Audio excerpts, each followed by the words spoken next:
Welcome back to my channel Shovan Puja blog. তোমার একটি নতুন ভিডিও তোমাদের সকলকে স্বাগত জানাচ্ছি। তো তোমরা কেমন আছো অবশ্যই জানাবে, আমি অনেক অনেক ভালো আছি। তো চলো আমার একটা নতুন ভিডিও তোমাদের সকলকে স্বাগত জানাচ্ছি। আজকে হলো 22শে শ্রাবণ বাংলার, আর ইংলিশের মনে হয় যত সম্ভব আগস্টের 7 তারিখ, আর এখন বাজে 11টা 20। তো চলো এখন থেকে আমি আমার ভিডিওটা শুরু করছি। তো আমার সকাল সকাল ঘুম থেকে ওঠা হয়ে গেছে, প্রায় 7টা নাগাদ উঠেছি। উঠে সকালবেলা যা কাজ থাকে বাসি কাজ করা, তো টিফিন করা হয়ে গেছে সকালে, আর দুপুরে রান্নাবান্নার জন্য সবজি কাটা হয়ে গেছে। শাশুড়িমা উনি রান্না করছে নিচ্ছে, আর আমি চলে এসেছি আমার ঘরে। তো রুমটাকে গোছাবো, তো গোছানো হয়নি। তো চলো, আরও কিছু কাজ আছে, জামা কাপড় ধোয়ার আছে, অনেক কিছু মোটামুটি টুকটাক কাজ আছে, তো সেটাই তোমাদের সাথে শেয়ার করবো। তো চলো পুরো ভিডিওটা স্কিপ না করে পুরো ভিডিওটা দেখতে থাকো। তো সবার ফার্স্টে আমি চলে এসেছি জানলাটা খুলতে। এটাই আমার প্রথম কাজ থেকে জানলাটা খুলে দেওয়া, আর ঘরে একটু আলোটা ঢুকে যায়, হাওয়া বাতাস ঢোকে তার জন্য। আর বিছনাটা গুছিয়ে নেওয়া, কারণ সকালবেলা বড়মশাই শুয়ে থাকে, যার কারণে আমি বিছনাটা গুছিয়ে যেতে পারি না। তো ও চলে গেলে আমি বিছনাটা গুছাই পরে এসে। তো আমি বিছনাটা গুছিয়ে নিচ্ছি, আর যা যা কাজ আছে ঘর ঝাড় দেওয়া, আর প্রত্যেক দিন আমি এইভাবে ক্লিন করে রাখি ঘরগুলোকে, তো আমার সুবিধা হয়। তো একটু ঝাঁটা দিয়ে ঝাড় দিয়ে নিই। তো চলো আমি কিভাবে কাজ করি সেটাই তোমাদের সাথে শেয়ার করছি, তো ভিডিওটা কন্টিনিউ দেখতে থাকো।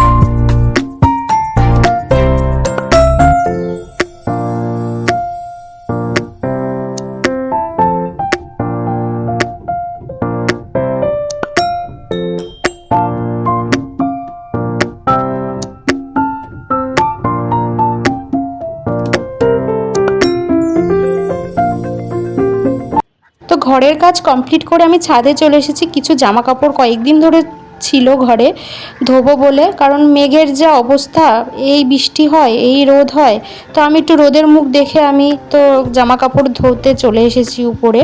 তো সেটাই আমি ধুয়ে নিচ্ছি।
জামা কাপড়গুলো সব শোকাতে দেওয়া হয়ে গেছে, কিছু জামা কাপড় ধোয়ার ছিল, তো সেটা ধুয়ে দিলাম। আর দেখো আমাদের ছাদ বাগানের কি অবস্থা গাছগুলোর, মানে বর্ষায় এই ঘাস গাছগুলো হয়ে গেছে প্রচুর, এগুলো পরিষ্কার করতে হবে। এমনভাবে আটকে গেছে, মানে পুরো মাটির সাথে আটকে গেছে, মানে শিকড়ের সাথে, বিচ্ছিরিভাবে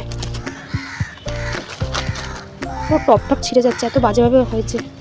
যাই হোক, ওকে পরিষ্কার করতে হবে। আর কত সুন্দর দেখো, মানে যত্ন ছাড়াই কি সুন্দর ফুল গাছ হয়ে গেছে। আর যেগুলোকে যত্ন করা হয় সেসব গাছগুলোর মানে কী অবস্থা, সাদা ফুল গাছটা পুরো পাকাগুলো পেকে গেছে। না, যত্নের জিনিস কোনো কিছুই ভালো হয় না। গোলাপ গাছগুলো দেখো, অবশ্য গোলাপ গাছগুলোকে খুবই যত্ন করা হয়েছিল। এগুলোকে আবার সব সার এনে ওষুধ দিয়ে তারপর গাছগুলোকে আবার ঠিক করতে হবে। কী অবস্থা হয়ে গেছে, কত ভালো গাছগুলো ছিল শীতকালে, মানে আগাছা গাছ ভরে গেছে, এত গাছ। এগুলো সব পরিষ্কার করতে হবে, যা অবস্থা হয়ে গেছে। এগুলো যদি কাশ বানাতো খুবই ভালো হতো, দেখতে ভালো লাগছে, কিন্তু প্রচুর গাছ ছিল, সব এখন মানে ভরে গেছে আগাছা। শুধু তুলসী গাছও হয়ে গেছে। এটা হলো আমার সবথেকে পছন্দের জুঁই ফুল গাছ, খুবই পছন্দের আমার জুঁই ফুলগুলো। যাই হোক, অনেকদিন পর আজকে রোদ পেয়ে আমি সব জামা কাপড়গুলো ধুয়ে দিলাম। আর ছাদও এসেছে, সেইভাবে ছাদে আসি না, গাছগুলোকে দেখা হয় না, মানে বর্ষায় এইভাবে গাছগুলো হয়ে গেছে। তো এগুলো সময় করে পরিষ্কার করা হবে, মানে বড়ই করবে, আমি করবো না, ও টাইম পাচ্ছে না, যার কারণে আর পরিষ্কার করা হচ্ছে না। তো চলো এবার নিচে যাই। এই রোদ ওঠে, এই বৃষ্টি নামে, বোঝাই যায় না, মানে জ্বালাতন একেবারে।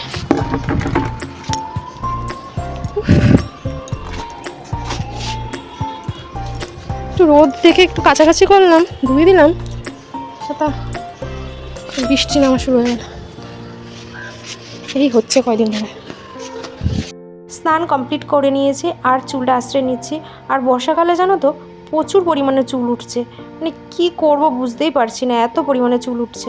তো যাই হোক, তো চুলটা আশ্রয় নিলাম আর সিঁদুরটা পরে নিলাম।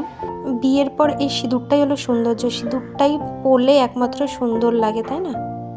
তো এখন প্রায় 7:30 বাজে, এখন একটু রেডি হয়ে নিয়েছি, একটু বেরাবো, কারণ একটু কসমেটিক্স মানে একটু কিছু কেনাকাটার আছে, তো সেটা কিনবো আর একটু ঘুরু ঘুরু করে আসবো। তো চলো যাওয়া যাক, তারপরে এই সময় তোমাদের সাথে দেখাচ্ছে কী কিনলাম। তো হাই বন্ধুরা, তো আবার চলে এসেছি সকালে, কারণ আগের দিন রাতের ভিডিওটা শেষ করা হয়নি। তো তোমাদেরকে বলেছিলাম যে আমি একটু বেরাচ্ছি, তো আমি গেছিলাম একটু দরকারে, একটু ঘুরতে গেছিলাম তার সাথে। তো এই দুটো নিয়ে এসেছি। তো এটা হলো ফেস ওয়াশ, তো এটা আমি আগে ইউজ করতাম, তো মাঝে বন্ধ করে দিয়েছিলাম। একটা পতঞ্জলির একটা জেল এসেছে, তো তেমন কিছু আমি মাখি না, কারণ আগে প্রচুর দম হতো, আমি জল খেতাম, সেভাবে আমি ছেড়ে দিয়েছি মাথা, শুধু একটু জেল দিয়ে মাখতাম, ব্যাস এটুকু। তো দেখলাম আবার যে একটু মাঝে একটা পিম্পল এসছে, তো তাই আবার এটা নিয়ে এসেছি। তো খুবই ভালো, আমার তো খুবই পছন্দের, জানি না কার কি ভালো লাগে, তো আমি এটা ইউজ করি, এটা নিয়ে এসেছিলাম। তো এতটুকুই। তো চলো ভিডিওটা শেষ করি। তো যদি ভিডিওটা তোমাদের ভালো লেগে থাকে তাহলে অবশ্যই কী করতে হবে, লাইক করতে হবে, কমেন্ট করতে হবে, চ্যানেলটা সাবস্ক্রাইব করে দিতে হবে। আর যদি ভিডিওটা ভালো লাগে তাহলে অবশ্যই শেয়ার করো, কিন্তু শেয়ারটা হয় না আশা করি। তো যাই হোক, তোমার ভিডিওটা স্কিপ করো না, বেশি বেশি করে একটু দেখো, চ্যানেলটা সাবস্ক্রাইব করে দিয়ে পাশে থাকো। তো তোমরা যদি ভিডিওগুলো দেখো, সাবস্ক্রাইব করো, আর যদি কমেন্ট করে জানাও তাহলে তো আমার আরও ভালো লাগে, ভিডিও করার ইচ্ছেটা বেড়ে যায়, তাই না? তো চলো, আর কিছু বলবো না, যদি ভালো লেগে থাকে তাহলে অবশ্যই সাবস্ক্রাইব করে দিয়ে চ্যানেলটা। তো বাই বাই।